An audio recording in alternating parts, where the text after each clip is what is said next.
계속 이어가도록 하겠습니다.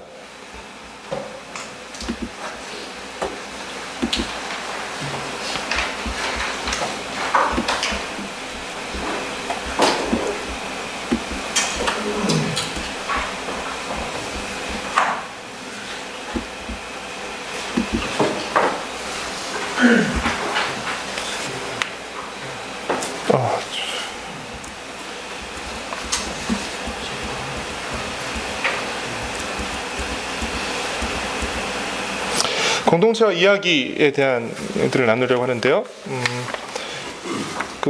일상 하나님의 신비라는 책에 나오는 내용인데요. 러시아 차르 정권이 우크라이나 민족을 러시아 제국에 합병시키려 했을 때 무력을 사용하기에 앞서서 우크라이나의 이야기꾼들을 먼저 다 잡아들였다고 합니다. 그 이유는 무엇 때문일까요? 왜 러시아 제국은 그런 일을 했을까요? 한 민족의 이야기를 말살할 수 있을 때 그들을 정복하는 일들이 훨씬 쉬워질 거라고 그들은 생각했기 때문입니다. 이야기는 어떤 하나의 세계관을 가지고 있는 것이죠. 그래서 그 같은 이야기를 공유하고 있는, 그렇죠? 민족 또 문화를 형성하게 되는데 그 이야기를 빼앗을 때, 그렇죠? 그 이야기를 빼앗을 때 그 민족을 쉽게 정복할 수 있을 거라고 생각했기 때문입니다. 이야기는 세계관을 형성하게 되고요. 세계관은 이야기로 표현됩니다.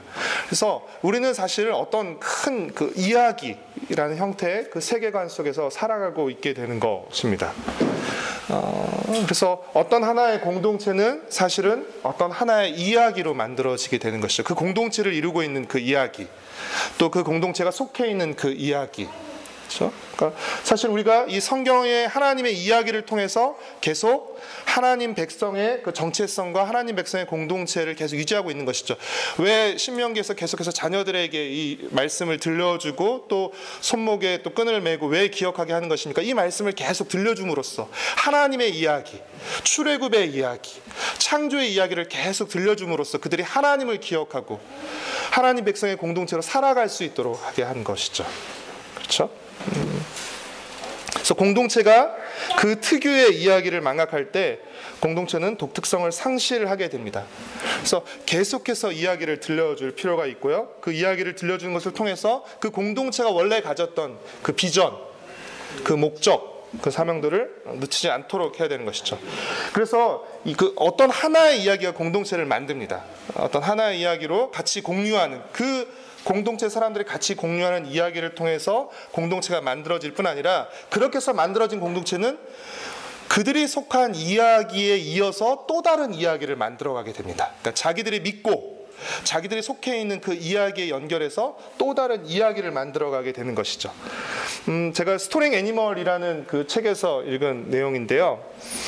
그러니까 세계 역사에서 이 사람이 없었으면, 이 사람이 태어나지 않았으면 세계 역사가 바뀌었을지도 모른다라고 손꼽히는 인물 중에 하나가 아돌프 히틀러입니다.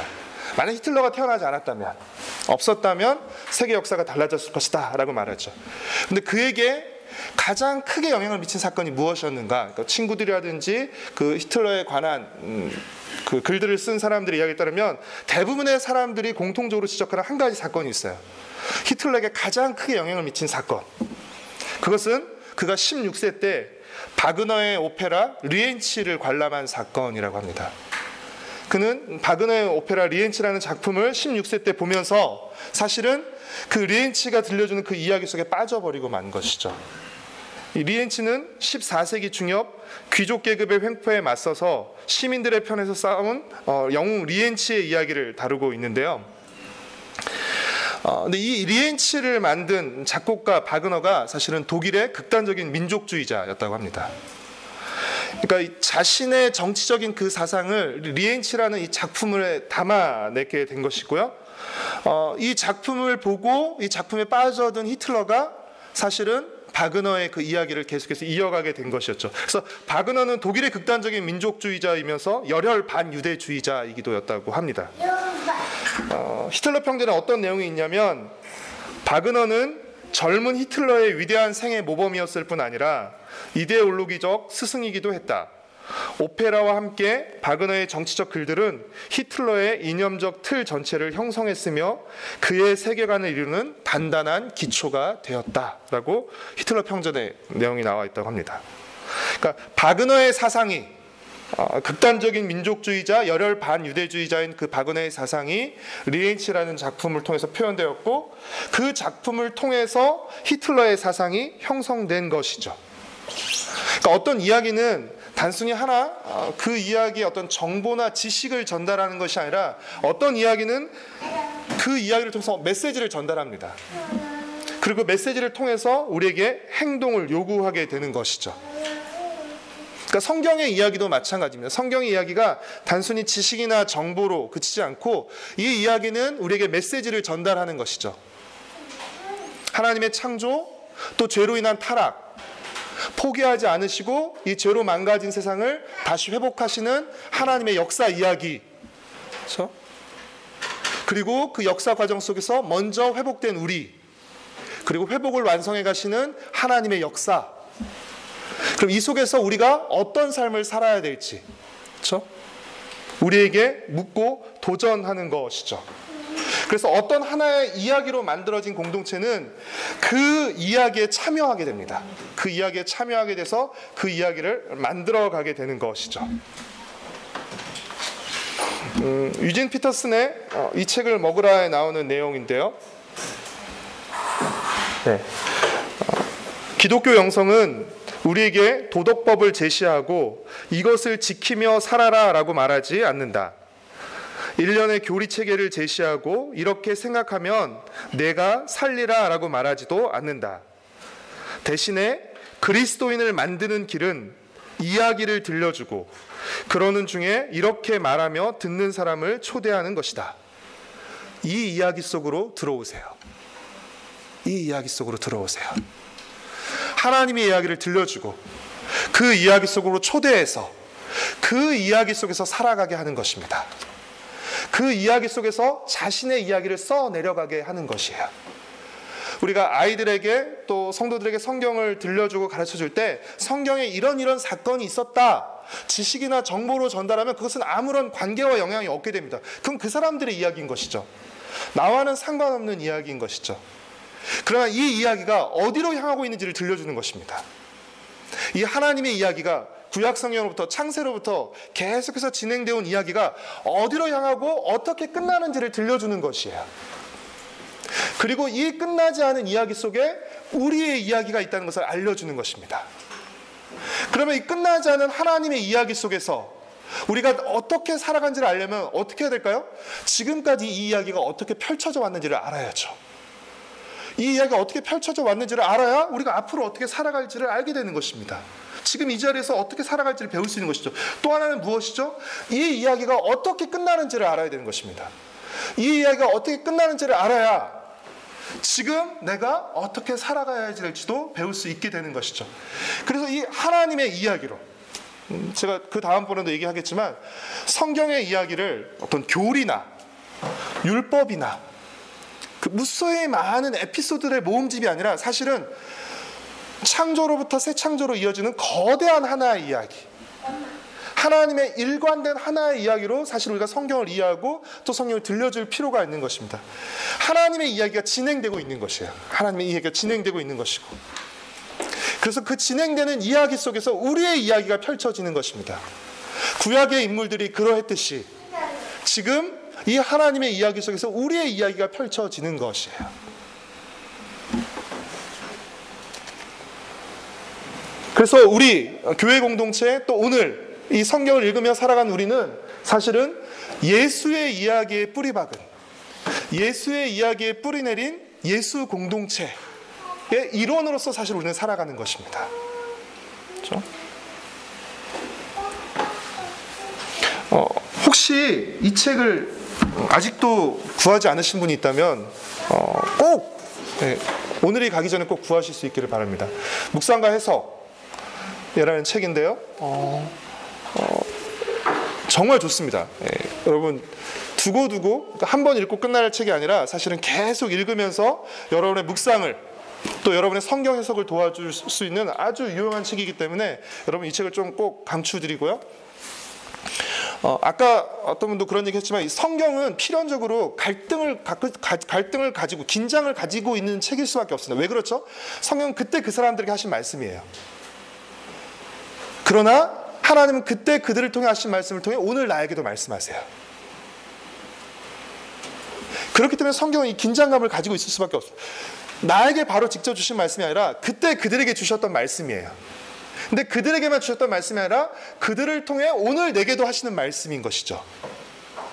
그때 성경을 읽을 때 우리가 이것이 원래 어떤 의미였는지를 살피는 것도 중요하지만 이것이 원래 의미와 오늘 내게 어떤 의미를 주는지를 사실은 잘 살펴야 되는 것이죠. 우리가 여러 가지 성경 본문을 묵상하다 보면 이 본문을 도대체 어떻게 해석해야 될지 알지 못하는 너무 당혹스러운 그런 본문들도 많이 있습니다. 근데 그런 본문들을 해석할 때 도움을 줄 수 있는 네 가지 큰 프레임, 묵상가 해석이 말하는 네 가지 큰 프레임, 네 가지 큰 해석의 길잡이가 있어요.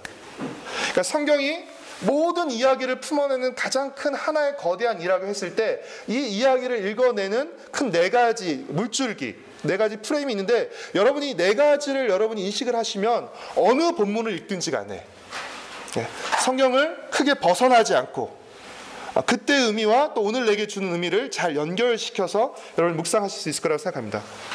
첫 번째는 하나님의 선교 이야기예요.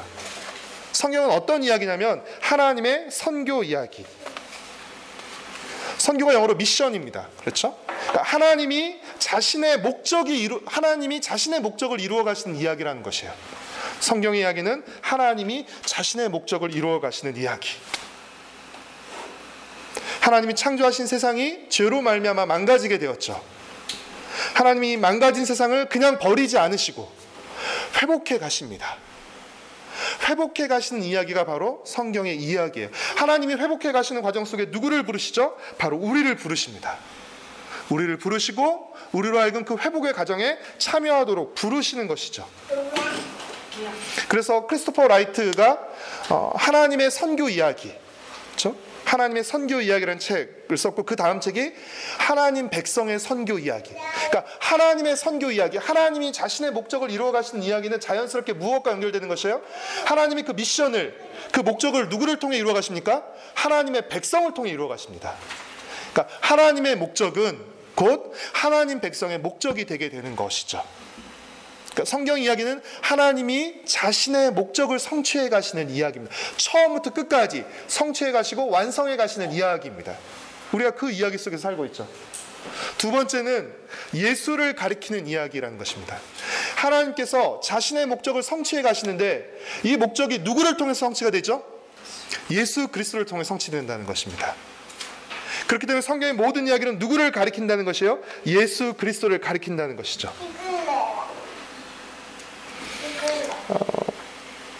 예수 그리스도가 바로 이 성경 전체를 이해할 수 있는 해석의 열쇠가 되는 것이죠. 예수 그리스도는 이 목적을 성취해 가시고 성취한 모습을 예수님께서 우리에게 보여주시는 것입니다.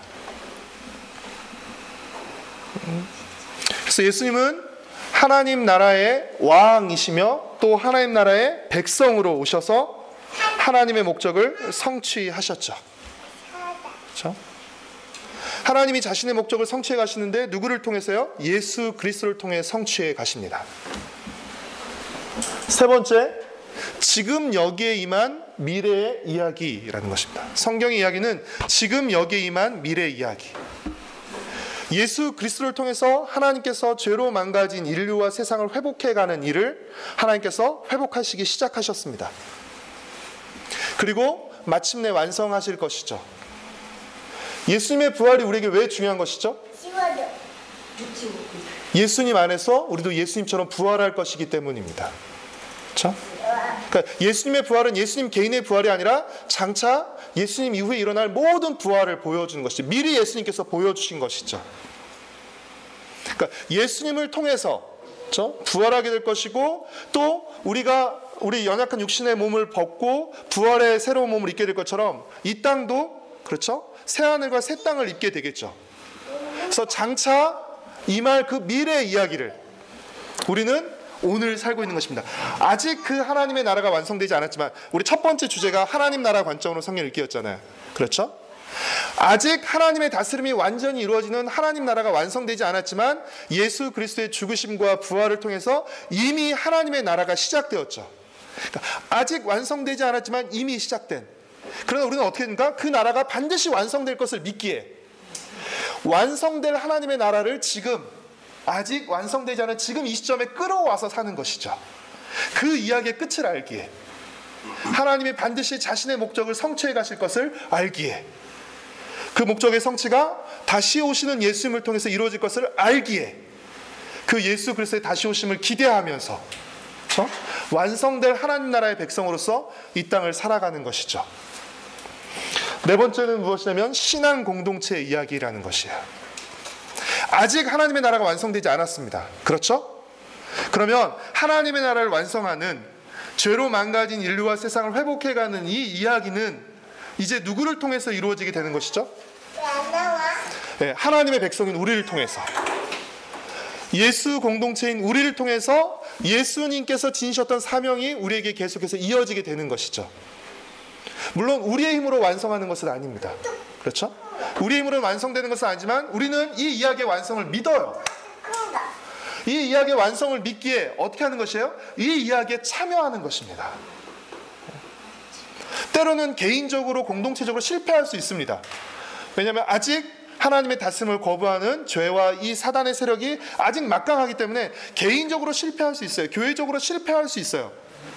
그러나 예수 그리스도께서 승리하실 것이기 때문에, 다시 오셔서 완전한 하나님의 나라가 임할 것이기 때문에 우리의 실패는 지금 당장은 현실에서 실패 같지만 그것은 결코 실패가 아니라는 것이죠. 그것은 영광스러운, 그렇죠? 뭐랄까요? 전투의 상흔 같은 것이죠. 그렇죠? 영광의 상처와 같은 것이죠. 나 개인적으로는 실패할 수 있지만, 우리 교회적으로는 실패할 수 있지만, 이것이 하나님의 승리에 참여한 것이기 때문에 이것은 영광의 상처로, 그렇죠? 주님이 다시 오셨을 때 영광의 상처로 기록되는 것이죠.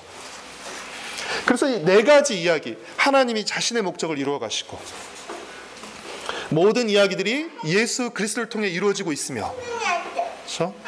지금 여기 그 하나님의 나라가 지금 여기에 임해서 그 나라가 이루어지고 있으며, 또 오늘 우리 교회 공동체를 통해서, 우리 신앙 공동체를 통해 이루어지고 있다는 사실, 그 사실을 우리가 기억할 때, 그리고 이런 네 가지 프레임으로 여러분이 성경을 읽어나가시고 묵상하실 때 성경이 굉장히 풍성해집니다. 네. 왜냐하면 하나님은 여전히 우리 삶 속에서도 자신의 목적을 이루어 가시거든요. 자신의 목적을 이루어 가십니다. 예수 그리스도는 성취하셨고 또 그 완성을 우리에게 보여주고, 그렇게 이제 우리의 삶의 모델과 목표는 누가 되는 것이죠? 예수 그리스도가 되는 것이죠. 예수 그리스도를 닮아가게 되는 것이죠. 그것이 우리의 목표가 되는 것입니다.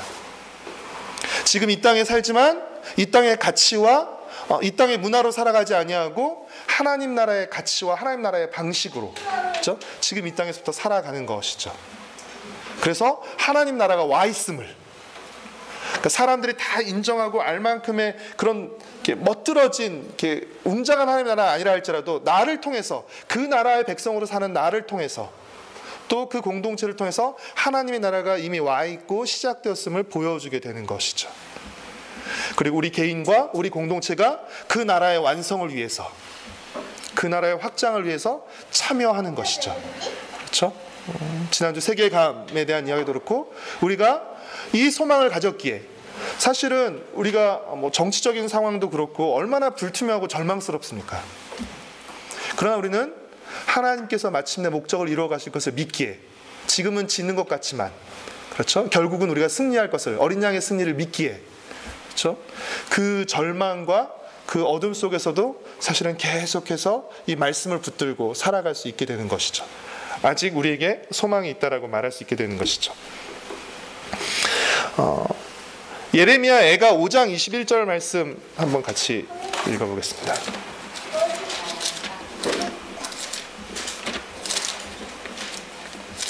예레미야 애가 5장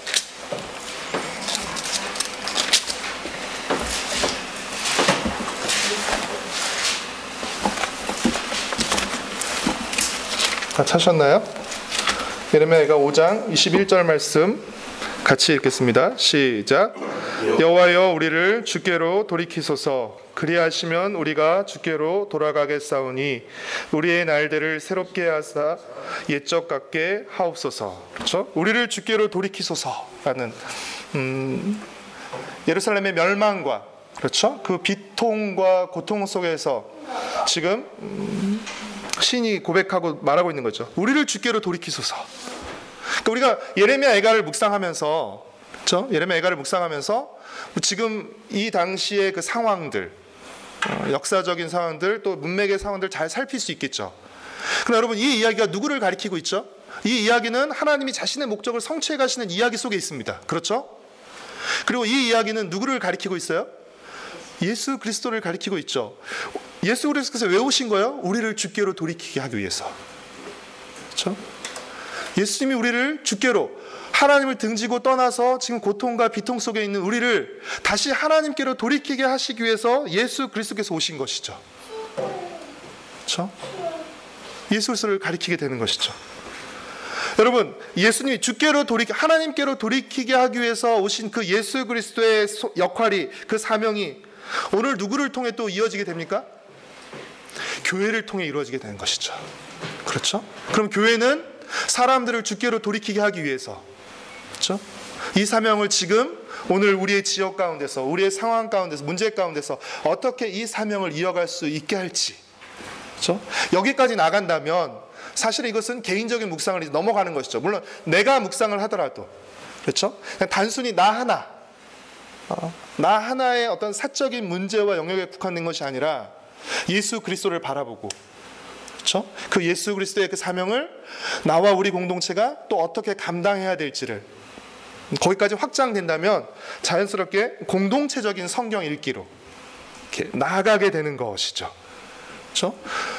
어떤 문제들을 만나고 우리 앞에 문제나 어떤 비참한 상황에 처했을 때 우리가 단순히 그냥 정치적인 잣대나 그냥 어떤 우리가 갖고 있는 세상의 기준을 평가하는 것이 아니라 예수 공동체로서 우리가 어떻게 세상을 회복할 수 있을 것인가?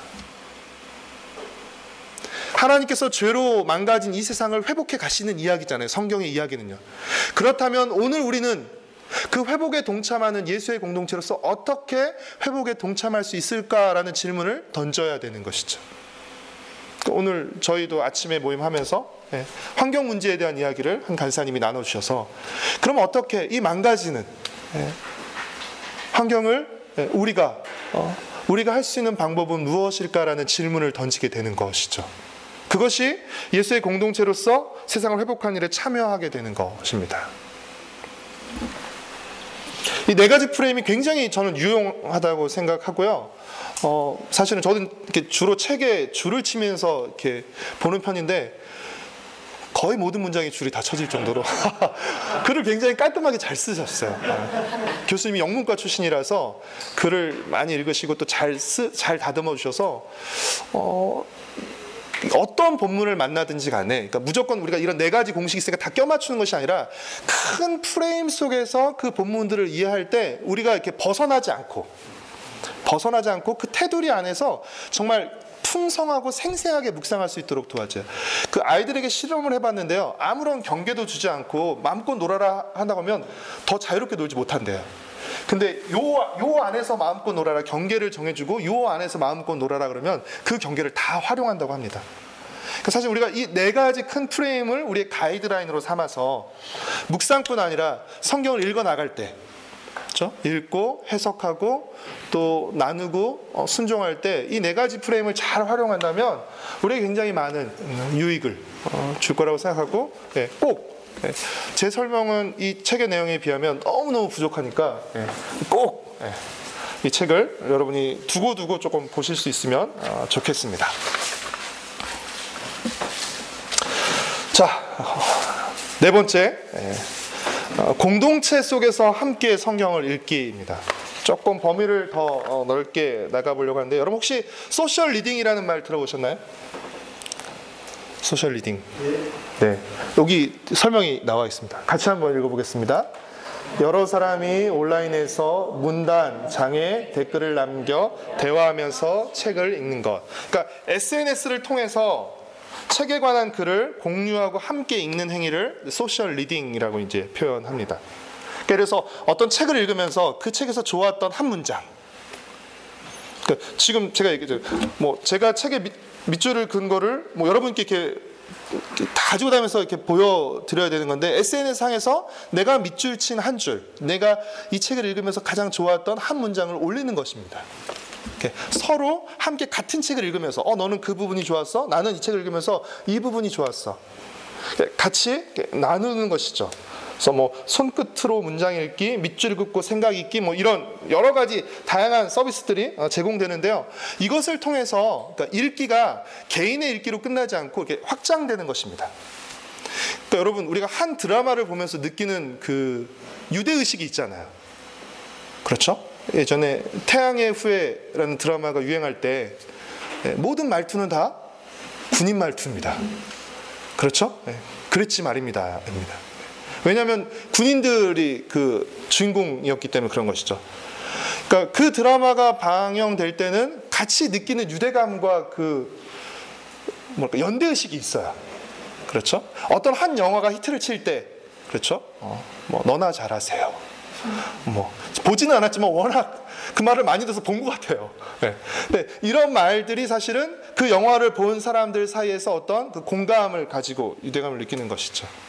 그러니까 책을 통해서 이런 같이 공감을 나누는, 유대감을 이렇게 느끼는 이런 행위들이 점점 늘어나고 있어요.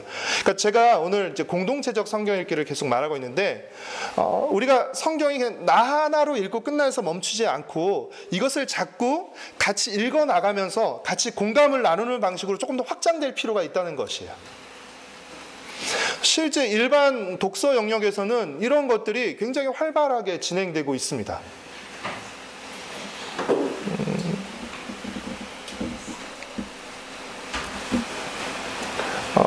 트레발이라는 독서 모임이 있는데요. 유료 독서 모임입니다. 이 모임은 4개월씩 이렇게 회비를 받아서 시즌제로 이렇게 끊어서 운영되고 있는데요. 한 시즌, 그러니까 4개월에 19만 원부터 29만 원까지 유료 돈을 내고 모인다고 합니다. 근데 한 번 참여한 후에 다음 시즌에 가입하는 비율이 60% 이상이 넘는다고 그래요. 모르겠어요. 그 사이에 또 변했을지 모르겠지만 제가 찾아봤던 자료에는. 그리고 돈을 내고 이렇게 19만 원에서 29만 원까지 돈을 내고 모이는데요. 한 달에 한 번씩 모여서 책을 읽는데요. 독후감을 안 쓰면 참여하지를 못한대요. 내 돈 내고 내 돈 내고 책을 못 읽고 독후감을 못 쓰면 참여를 하지 못하는 그런 일들이 있는데도 사람들이 모여든다는 것이죠. 왜 그럴까요? 책을 통해서, 책을 매개로 함께 생각을 공유하는 것이에요. 생각을 공유하는 일들이 이 책 모임, 도서 모임 속에서 계속 일어나고 있는 것입니다. 그래서 뭐 다양한 형태의, 뭐 일반 영역에서 다양한 형태의 독서 모임이 많이 있어요. 근데 이것이 계속 이렇게 늘어나고 있습니다. 그 민음사의 편집장이었던 장은수 씨가 했던 이야기인데요. 책을 함께 읽는 것은 타자의 혀로 자신을 고백하는 행위다. 마음에 닫힌 문을 두드려 열고 생각의 굳은 근육을 주물러 푸는 작업이다. 그러니까 책을 함께 읽고 또 나누는 것을 통해서 같이 마음을 공유하고 나누는 것이죠. 저희 트레바리는 읽고 쓰고 또 나누고 커뮤니케이션하고, 그것을 통해서 결국 뭘까지 지나냐면 프렌드십, 우정과 관계까지 나아가는 것이죠. 그러니까 이것을 이 사람들은 일부러 의도적으로 만들어요. 읽기 위해서. 그렇죠? 그래서 또 독후감을 쓰게 만들고, 그래서 그것을 나누게 만들고, 이 과정들을 통해서 서로가 일종의 공동체, 독서 공동체, 그렇죠? 도서 공동체를, 책 공동체를 사실은 이루게 되는 것입니다. 제가 이 도서 운동 하시는 분에게 재밌는 이야기를 들었는데요. 그러니까 이분들이 책을 읽으면서 서로 뭐 채팅도 하고, 그러니까 오프라인도 있지만 또 온라인 모임도 이렇게 하고 나눈대요. 근데 서로 이렇게 온라인으로 이렇게 막 책 나눔 하다가 어떤 분이 그런 얘기했대요. 우리 교회 같지 않니? 뭐 이런 얘기. 우리 교회 같지 않니? 그러니까 이렇게 읽고 같은 텍스트를 읽고 또 쓰고 나누고 하면서 아까 얘기했죠. 이야기로 공동체가 만들어지는 거잖아요. 그러면서 뭔가 공동체가 결속이 되고 같은 마음을 나누게 되는 것이에요. 근데 여러분, 교회는 이것을 할 수 있는, 그렇죠? 굳이 만들지 않아도 되는데 사실 교회는 이것이 잘 이루어지지 않고 있죠. 그렇죠? 그리고 우리는 사실은 혼자 빨리 많이 읽는, 그래서 몇 독, 그렇죠? 통독도 빨리 끝내고 뭐 몇 독해서 지금까지 몇 독해서 사실 이런 것들이 개인적으로 빨리빨리 읽는, 그러니까 이것이 개인적으로 읽는 데서 그치지 않고 같이 함께 나누고, 그렇죠? 토론하면서 커뮤니케이션을 하고, 그래서 우정까지 쌓아가는 그 단계까지 사실은 교회 안에서 이루어져야 되는데, 그러니까 제도적으로만 이루어지다 보니까, 그렇죠? 그래서 성경 몇 장 읽어왔는지 체크하고 이렇게 제도적으로만 이루어지니까 사실 우리는 굉장히 좋은 구조를 이미 갖고 있음에도 불구하고 이것을 잘 활용하지 못하는, 그런데 일반 영역에서는 오히려 이것을 상업적으로 이용하면서 굉장히 활발하게 진행하고 있는 일도 있고요. 북티크라는 또 약간 스타트업 같은 이런 벤처업 같은데, 여기는 사실은 이제 독서 모임을 넘어서서 이제 독서 놀이를 지향합니다. 그래서 책을 매개로 한 다양한 활동과 연결을 이 북티크라는 데서는 지향하고 있어요. 저도 이번에 이렇게 찾아보면서 발견했고 한번 저도 가보려고 그래요. 그래서 일단 공간도, 오프라인 공간도 있어서 거기서 커피를 마시면서 또 책을 보기도 하고 거기서 자연스러운 활동을 하기도 하는데, 거기서 하는 몇 가지 프로그램을 제가 조금 봤는데요. 네. 와인 파티. 그래서 어떻게 해요? 자연스럽게 와인을 마시면서 책과 관련된 이야기를 나누고요. 또 그 모임에 저자를 초대하는 것입니다. 아까 이제 트레바리라는 데가 왜 이렇게 비싸냐면, 그리고 비싼 요금은 뭐냐면 저자를 초청하는 거예요. 저자를 초청하고 때로는 뭐 가수를 초청해서 콘서트를 열기도 하고, 그러니까 책을 매개로 해서 다양한 활동들을 펼쳐가는 것이죠. 뭐 토요 북모닝, 그러니까 토요일 아침에 모여서 읽는 거예요, 책을. 그렇죠? 그래서 오전 10시부터 12시까지 자유롭게 책을 읽는 그 시간에 와서 그런 모임도 있고요. 불금이란 말 아시죠? 그렇죠? 그러니까 막 보통 이렇게 놀고 이런 것을 불금이라는데, 이제 불타는 책 번개, 그래서 이제 불금에 사실 모여서 책을 읽는 모임들도 있습니다. 또 벚꽃 리딩 뭐 이런 또 있어서 7주 동안 목표 권수를 정해서 자유롭게 책을 선정하고 읽는 일종의 이게 책 도전 모임, 그런 모임도 만들어지고 있고요. 책맥, 뭔가 느낌에서 오는 책맥 뭘까요? 맥주를 마시면서 책을 읽는 것이죠. 그래도 책이라도 붙잡고 있으니까 얼마나 건전하니까. 맥주 딴 거를 붙잡고 있으면 굉장히 위험해지는데, 뭐 심야 서점도 있다고요. 그러니까 이런 다양한 형태로 책을 매개로 해서 사람들을 만나게 하고 사람들이 어울리고 대화할 수 있는 다양한 이런 활동들이 진행되고 있다는 거예요, 일반 영역에서. 우리는 할 수 없을까요? 우리 또 토요일까지 나와서 성경 읽어야 돼? 막 이럴까요? 토요 뭐 모닝 바이블 뭐 이러면 또 토요일 아침까지 나와서 또 성경 읽어야 돼? 막 좀 안타까워요. 그러니까 이런 우리가 성경을 매개로, 또 성경뿐 아니라 사실은 성경적인 가치를 잘 담아내고 있는 문학 작품이 있다면, 지난주에 우리 대표님이 이제 세계 감적 말씀하시면서 그러니까 그것을 또 잘 느끼게 해줄 수 있는 또 좋은 작품들이 있다면 그것을 같이 또 읽어내는 모임을 하면 어떨까.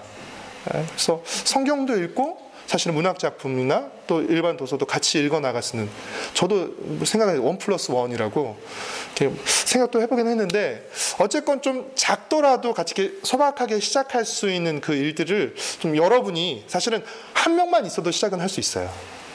그래서 혼자서는 안 되지만요, 둘이 하면 됩니다. 제가 개인적으로 좋아하는 그 운동이 탁구인데요. 탁구는 한 명만 있으면 오래 칠 수 있어요. 근데 혼자 있으면요, 쳐준 사람이 없으면 이거 오래 못 칩니다. 근데 한 명만 있으면 얼마든지 오래 칠 수 있어요. 재밌게 칠 수 있어요. 그래서 같이 우리가 같은 책을 읽고 나눌 수 있는, 그러니까 처음부터 너무 무리하게 잡지 말고 이런 모임들을 조금 우리가 사실 벤치마킹할 필요가 있다라고 생각을 해요.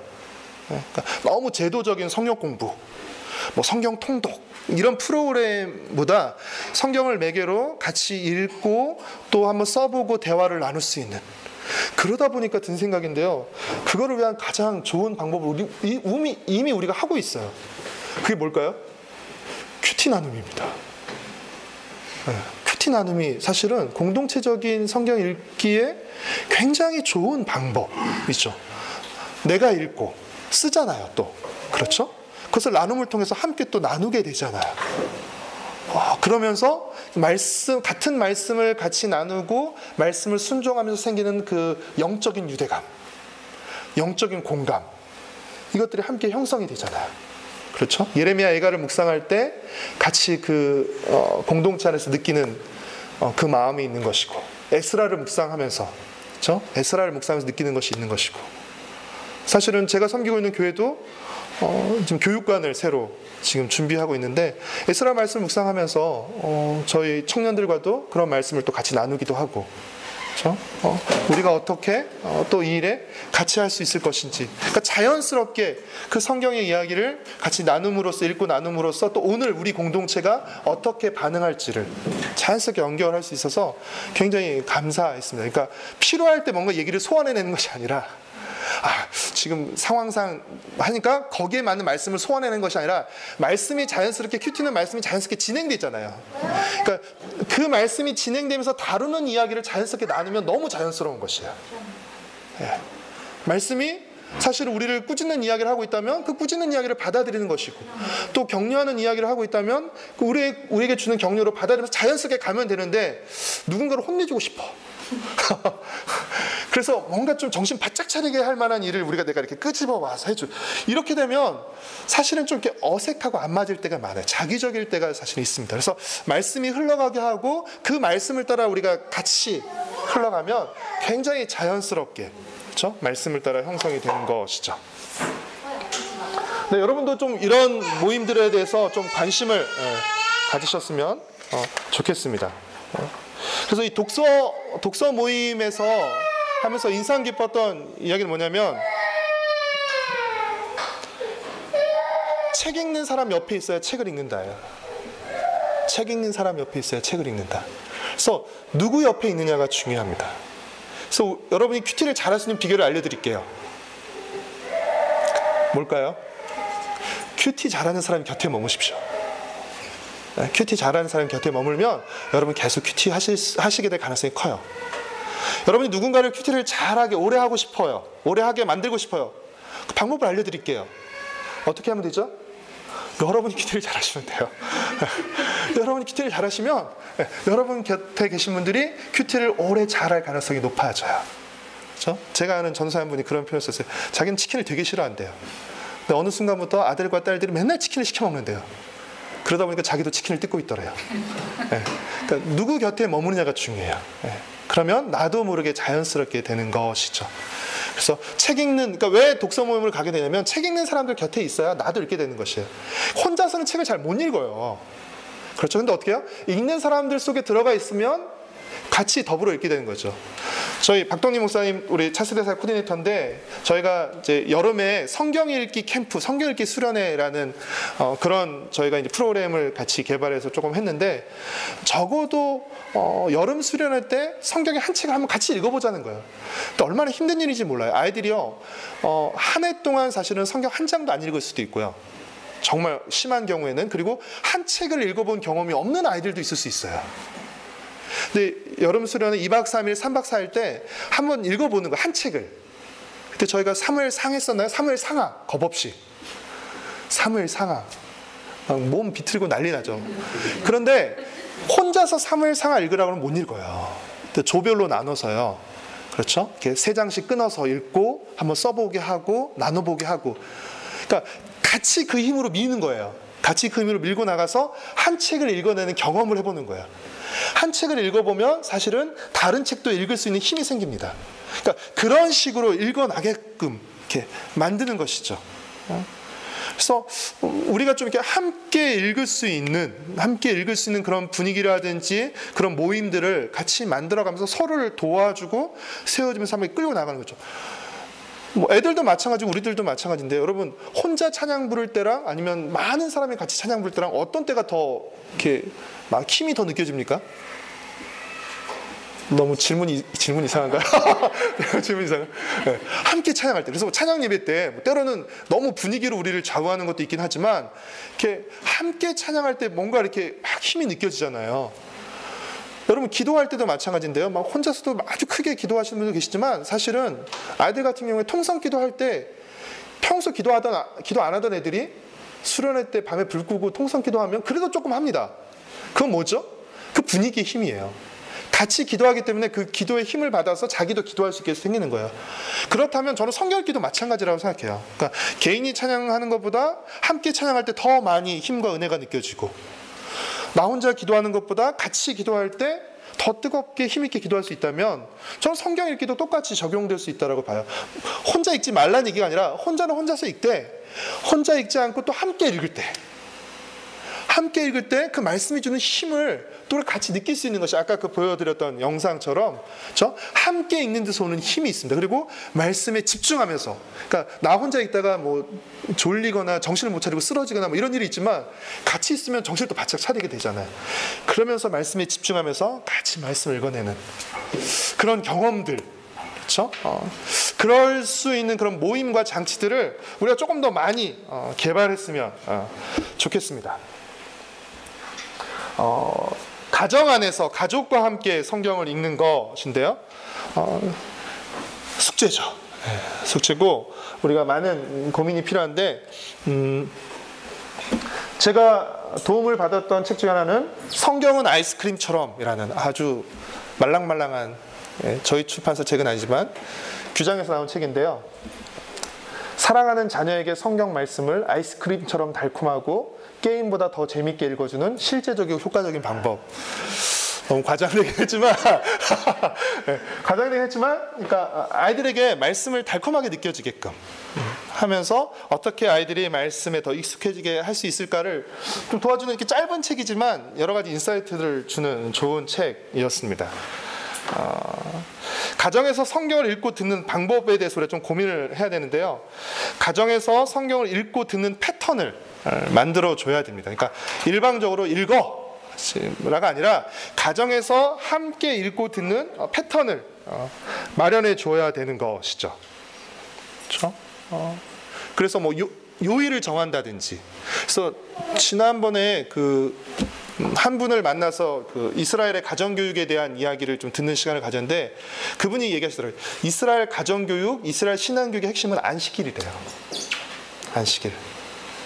안식일이 시작되면 모든 것이 멈추고 가족이 모여서 서로 축복해주고 또 말씀을 같이 읽는데요. 읽고 토론을 한대요.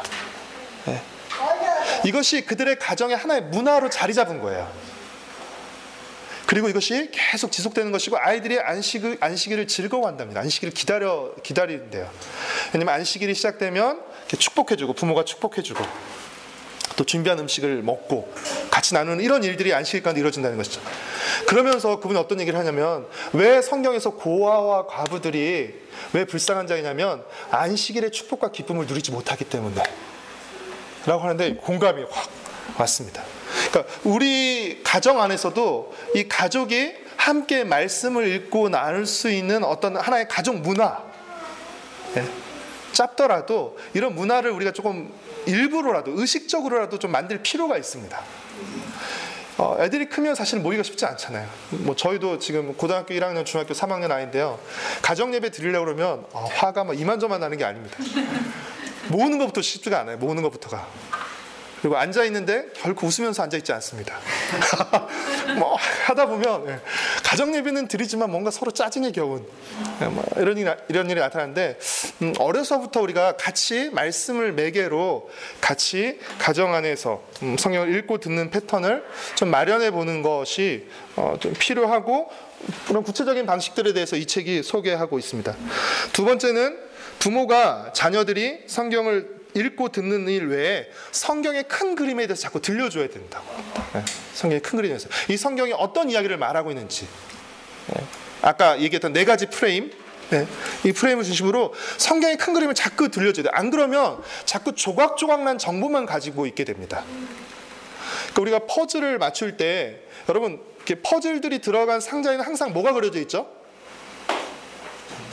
네, 퍼즐이 완성된 전체의 그림이 그려져 있어요. 근데 퍼즐이 들어간 상자를 줬는데 전체 그림이 안 그려져 있어요.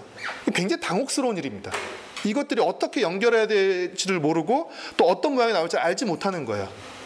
그러니까 성경의 전체 큰 그림. 저는 교회에서 성도님들도 성경 읽기를 어려워하는 이유 중에 하나가 그거라고 생각해요.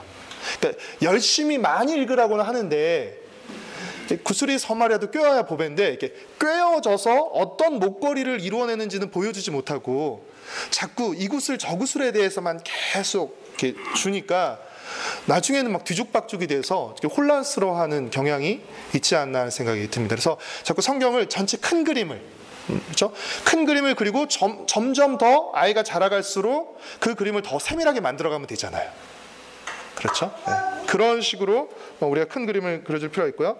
세 번째는 굉장히 또 실제적인 교육인데요. 자녀들이 설교에 귀를 기울이도록 훈련해야 한다고 합니다. 그러니까 별거 아닌 것 같지만 주일날 물어보시는 거예요. 오늘 어떤 설교 들었니? 어떤 말씀 들었니? 그렇죠? 그리고 뭘 깨달았니? 이런 질문들. 그러니까 아이들이 설교를 잘 들을 수 있도록 네. 부모가 관심을 가져야 되고 또 훈련을 시켜줘야 되는 것입니다. 그래서 경청하는 법을 훈련해줘야 되는 것이죠. 뭐 가정에서도 마찬가지고 교회에서도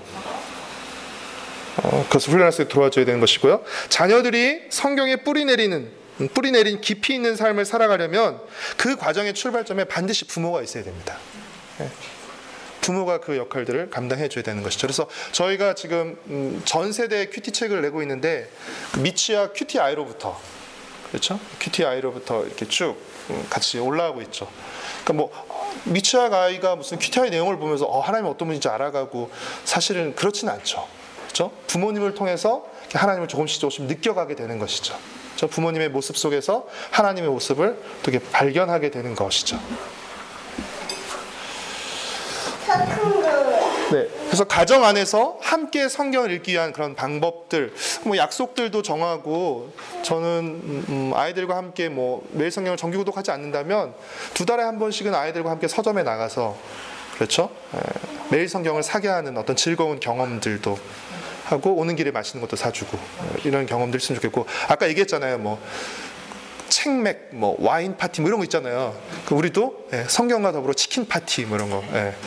꼭 이렇게 교자상 놓고 성냥집 나야만 가정 예배가 되는 게 아니라, 그렇죠? 치킨을 시켜놓고 치킨을 먹으면서 사실은 성경에 대한 이야기를 나눈다면, 그렇죠? 그것도 얼마든지 좋은 방법일 수 있을 거라고 생각합니다. 그래서 자꾸 성경을 매개로 우리가 아이들과 어떻게 연결시켜 줄 수 있을지 고민한다면 사실은 많은 방법이 나올 수 있을 것 같아요. 그리고 또 각각의 가정마다 상황이 다르기 때문에 어떤 하나의 완벽한 방법이 있는 것이 아니라 그 가정 속에서 너무 처음부터 무리하게 시작하지 마시고 조금씩 그렇게 해 나가시면 좋을 것 같아요. 오른쪽에는 이제 교회에서 성경을 읽는, 함께 성경을 읽는 방법 중에 하나인데요. 아까 앞에서 말씀드렸던 낭독도 굉장히 좋은 방법, 퍼블릭 리딩 굉장히 좋은 방법입니다. 그래서 예를 들어서 한 사람이 성경을 낭독하고 다른 모든 사람들이 듣는 것이죠. 돌아가면서 한 장씩 읽어도 괜찮고요. 그렇게 한번 읽을 때 또 혼자 묵독으로 조용히 읽는 것과 또 다른 점들이 어떤 점들이 있는지 한번 경험해 볼 필요가 있을 것 같고요. 예를 들어서 그런 식으로 1시간만 읽어도 1시간씩, 그렇죠? 그러면 억지로라도 그 1시간의 양을 읽어낼 수 있잖아요. 이렇게 차곡차곡 쌓이면 나는 내가 읽기 싫으면 거기서 멈춰버리거든요. 거기서 끝나는데 그래서 성경 낭독하는 모임에 같이 모여서 내가 읽고 또 듣는 것으로 성경을 읽어나갈 수 있다면 그건 또 유익이 있게 되는 것이죠. 그렇죠? 주일날 설교를 듣고 같이 그 설교를 같이 나누는 것도 저는 굉장히 좋은 방법이라고 생각해요. 설교가 사실은 일종의 선포이기 때문에 일방적인 선포로 끝날 경우가 많은데 하지만 설교를 들은 그 성도들이 같은 그룹이라든지 그렇죠? 구역이라든지 아니면 같이 관계를 맺고 있는 그룹 안에서 오늘 말씀을 어떻게 이해하고 또 어떻게 적용하는지를 같이 나누면 그 말씀이 훨씬 더 풍성해지게 되겠죠. 그 오른쪽에 있는 혹시 아시는 분들도 계실 거라 생각하는데 드라마 바이블이라는 앱이 있습니다. 그래서 뭐 탤런트들과 크리스찬 성우들이 성경 전체를 이제 오디오로 녹음해서 무료로 그 플레이 스토어나 뭐 그 다 있습니다. 그래서 여러분 다운 받으셔서 들으시면, 그러니까 그냥 읽는 것이 아니라 감정을 넣어서 읽기 때문에 훨씬 더 듣기 편하고, 저도 이렇게 설교를 준비할 때라든지 어디 이동할 때 사실은 이 오디오 바이블을, 드라마 바이블을 들으면서 이동합니다. 뭐 계속 이렇게 눈으로 집중하는 것처럼 들어오진 않지만 계속 말씀을 이렇게 접할 수 있게 되고, 또 이렇게 들어오는, 또 귀에 잘 들어오는 말씀들이 있어요. 그래서 이 앱을 여러분에게 좀 추천해드리고 또 잘 활용 한번 해보시면 좋을 것 같아요.